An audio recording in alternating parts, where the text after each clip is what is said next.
Good morning. Welcome to another episode of Joey's Scarf. My name is Lynda. You can find me all over as Lynda Grace. That's Lynda with a Y. And this is a knitting, crochet, and yarn type podcast. This is episode 57. It is April 8th, 2022. And it's a beautiful day today in Barnegat, New Jersey, which is along the Jersey Shore. Past couple of days have been dreary. Yesterday it was pouring rain most of the day. And I think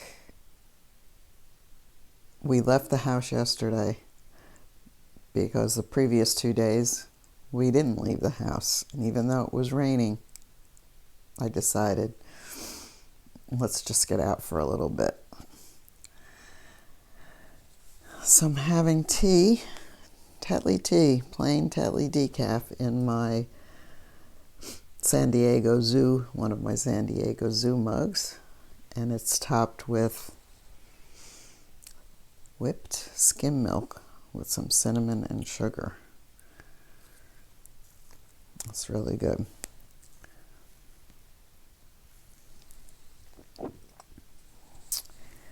So I have a couple of finished objects. I have a couple of works in progress. The one, I'm going to call it a work in progress, which I'll tell you about later, is a pattern that I have been trying to understand and master for 10 years, I bet. It's a crochet pattern. And I think I finally got the hang of it.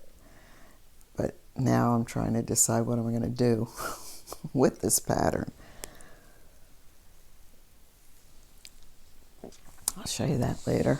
And I also picked a winner. I know it's been a while since my last podcast, but I did have a giveaway. And I asked you to comment on what you were looking forward to spring, I think I said, or April, I don't remember. So I had a couple of, about 10, 12 people respond, and I picked at random a winner, and I'll announce that later. Later for me. For you, it's going to be right after this.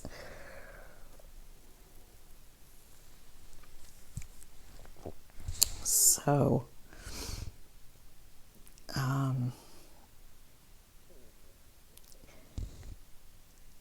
think I've had a couple of pretty hard days last month. And to tell you the truth, this is like the fourth time I've tried to do this podcast. And I get to the point of I'm recording the tea chat. I get that done, but then to finish the rest of the podcast, record the knitting and crocheting, I just don't seem to get to it. So I have about 4 segments of tea chat that I have to discard now.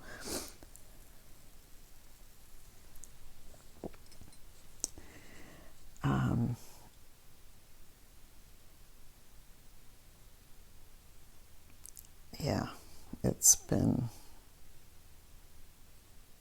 a little rough sometimes. Oh, my knitting has become very slow and leisurely. I pick it up when I feel like knitting, or when I feel the need to knit, and it instantly, almost instantly, relaxes me when I start moving my hands and feeling the yarn. But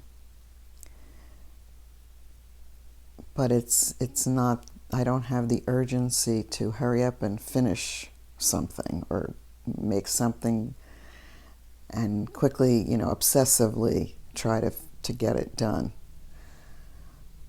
This is more laid back knitting that I'm doing, which I'm enjoying. And I think a lot of it, the rush to get things done may have something to do with the podcast so that I have something to show. And, but I've decided that the process of knitting is a health benefit for me, and I think I'm viewing it more like that. And of course I love when I finish something, because I usually am in awe that I made that still.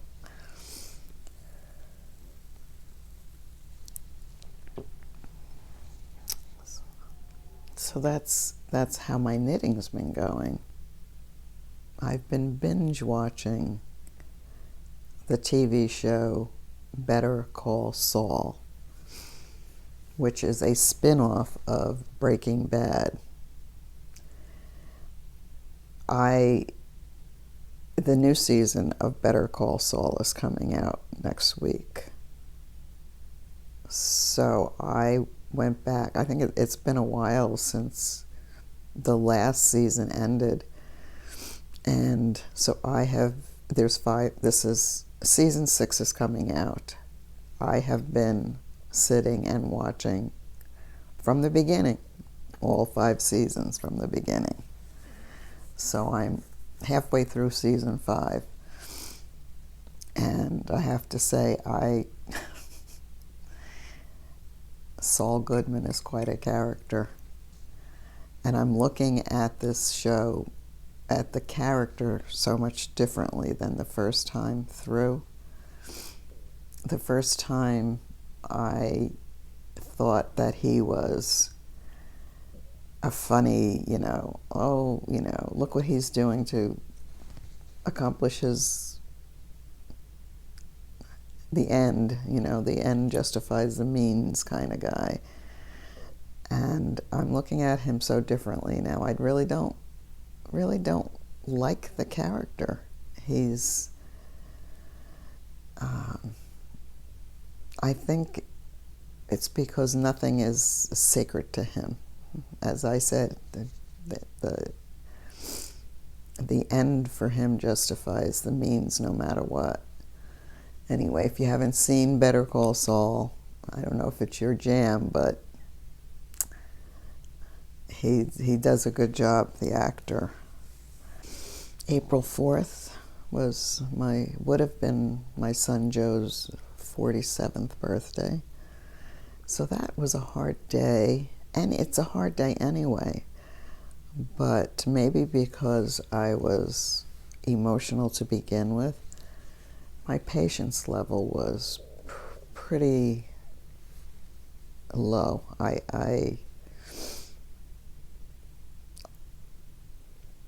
Ross, I tried to explain to him that I'm probably going to be a little emotional today, and because would have been Joe's 47th birthday, and at some level he understands that, and he remembers Joe, and he was with me, with Joe, so he definitely remembers Joe.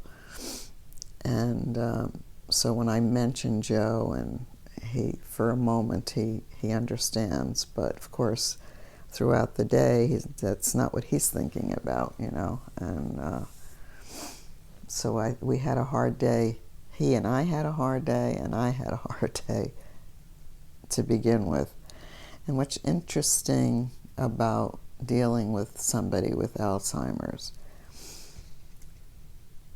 I have learned a lot, and the one thing that I've learned, I'm not always able to do this, but if I remain calm and smiling, Ross remains calm. if I get the least bit impatient with him, he's very sensitive to that. But sometimes, like the day of Joe's birthday, I just could not maintain that level. It just wasn't possible. But we got through it, and today's another day. I'm not sure what we're going to be doing today. I'm definitely going to get out of the house today to do something. So with that in mind, I'm going to finish my tea.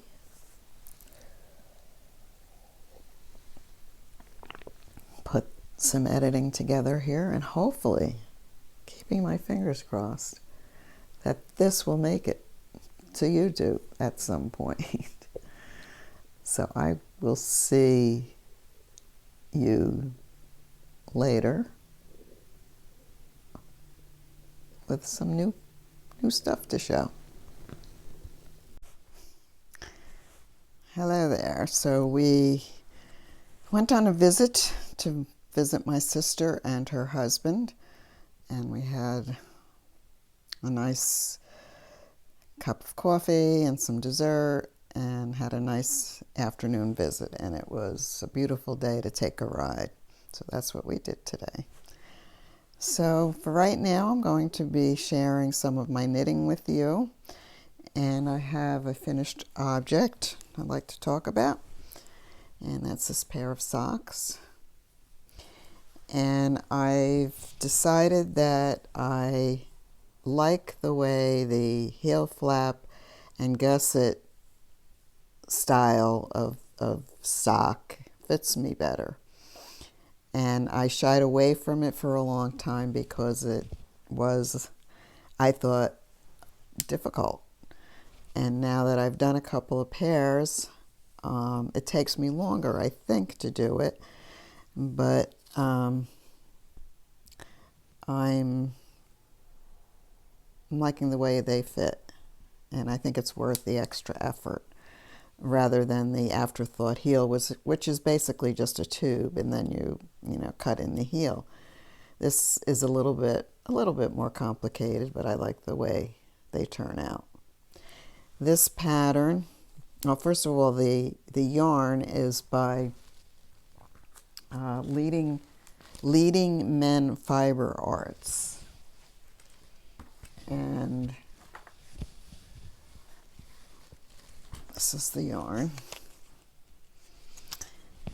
So it's Leading Men Fiber Arts. And this color is called Midsummer. And this one is called Dreamweaver. And they were 50-gram balls, and I still have quite a bit left over.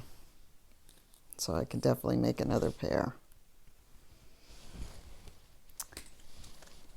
The pattern I used is called Vanilla Socks in Magic Loop by Kay Litton.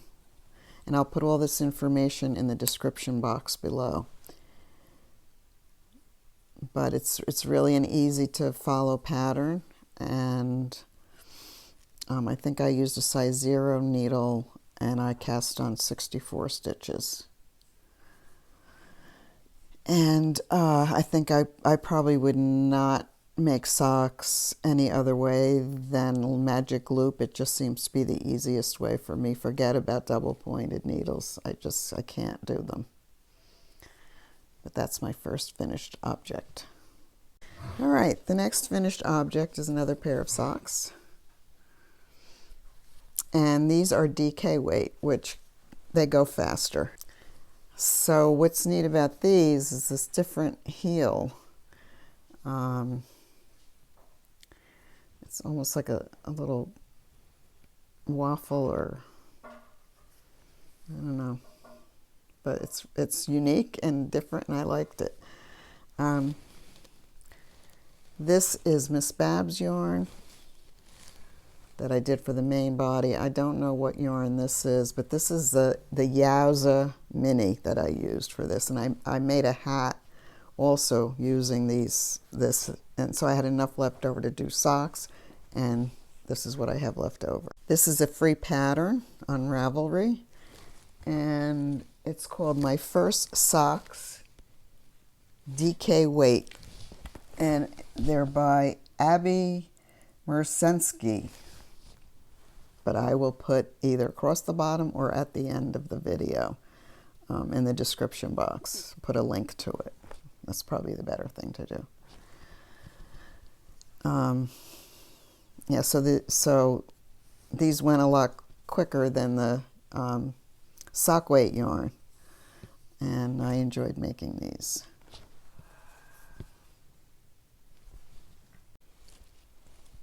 Next, I'm going to talk about this blanket that I made. And it's very big and very heavy. I was working on this the last episode I had started it. And this is, it's crocheted. I chained 100 stitches, and it's just half a double crochet back and forth. I put a little border around it at the end. I went all the way around with just some double crochets and then skipping so that it makes this kind of border. And then I added some fringe because I had some yarn left over. And this is Burnett blanket yarn. It's like the chenille. It's very soft. After I finished it, I threw it in the washer and dryer to really soften it up. And it's got speckles of black and white, tweedy kind of speckles with some gold in there. And it's my blankie. I use this at night. It's like a weighted blanket, and it's comforting. I'm going to put a picture in of the whole thing because it's too heavy to show. I mean, it's too big to show all at once in the screen. But I'll put a picture in so that you can see what it looks like. Okay, I have 2 works in progress. And the first one I'm going to show you is based on this pattern.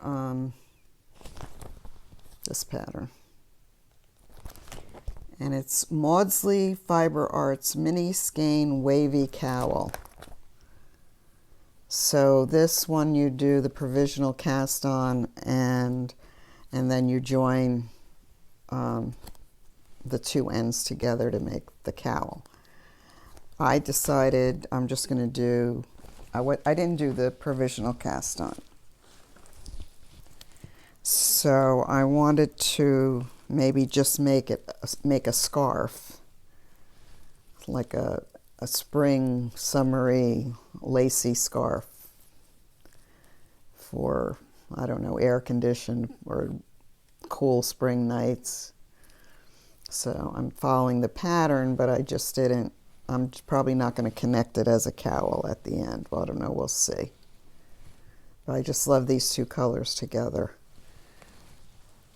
And these are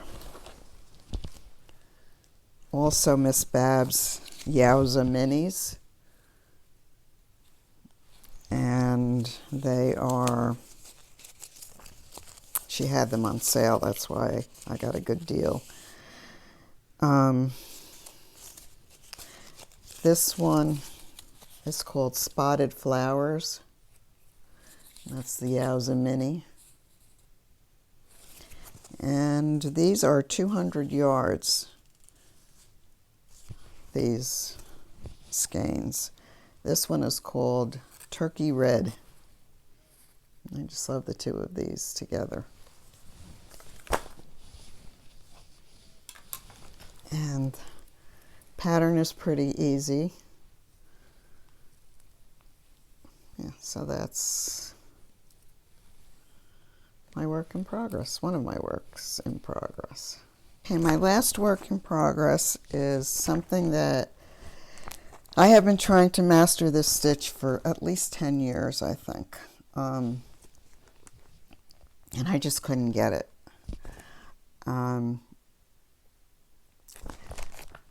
I used to bowl in a league, and a woman, this was like 10 years ago, a woman who was a very good crocheter and knitter used to come to the bowling alley, and she would crochet, you know, in between her bowling waiting for her turn to bowl.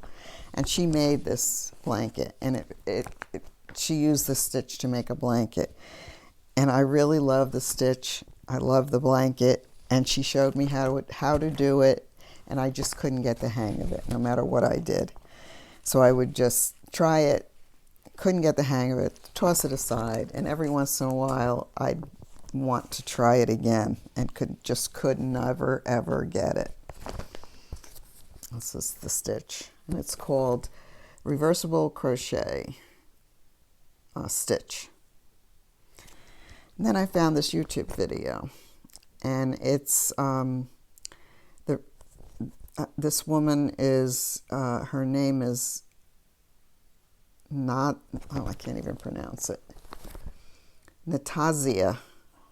And her name is Donna Wolf from Natasha. I don't know what that means, but she does tutorials on different crochet stitches, and they're really, really good. And after watching her tutorial, I was able to master this stitch. So it's a reversible, and this is what it looks like on both sides. And once I got the hang of it, and what's funny is I remembered from when this woman was trying to teach me, one thing that she told me is that when you're doing this, you're always just working on one color. So that clicked in my brain, and yeah, for some reason, I was able to do this. Now, this is just a sample to see if I could do it. I think I'm going to try to make a scarf. I'm not going to do a blanket. I have so many blankets. But I think I'm going to do a scarf, and I'm going to do it in either maybe DK weight or sock weight. Because this is very heavy, because it's really double. You're doing a double layer here. The blankets that this woman made were so beautiful, and she would make them for her grandchildren for their dorms when they went away to school. So eventually I may make a blanket, but for right now I just, you know, I'm not going to do that yet. So I'm just going to try and do a scarf and use a lighter weight yarn. And I have to stash dive to see, you know, if I could find some colors to do, even if I have to, you know, mix it up and make it like a scrappy. And so that's my last work that I've been working on. And that's all my knitting. Oh, I almost forgot to announce the winner of the giveaway. So out of the 13 names, I drew number 3, who is Barb C. So Barb C, you have won this beautiful yarn, and I'm very happy for you. And if you will email me, my email address will be in the description box below. And I need your postal address. And once I get that, I will send these out to you. So I'm very, very happy for you. Congratulations, Barb C. All right, so that's, I guess that's it for today. And I'm glad I'm going to get this video up. And I'm glad I got to spend some time with you. And I hope it's not such a long time till next time. So thank you for watching. And I appreciate you very, very much. I'll talk to you later. Bye.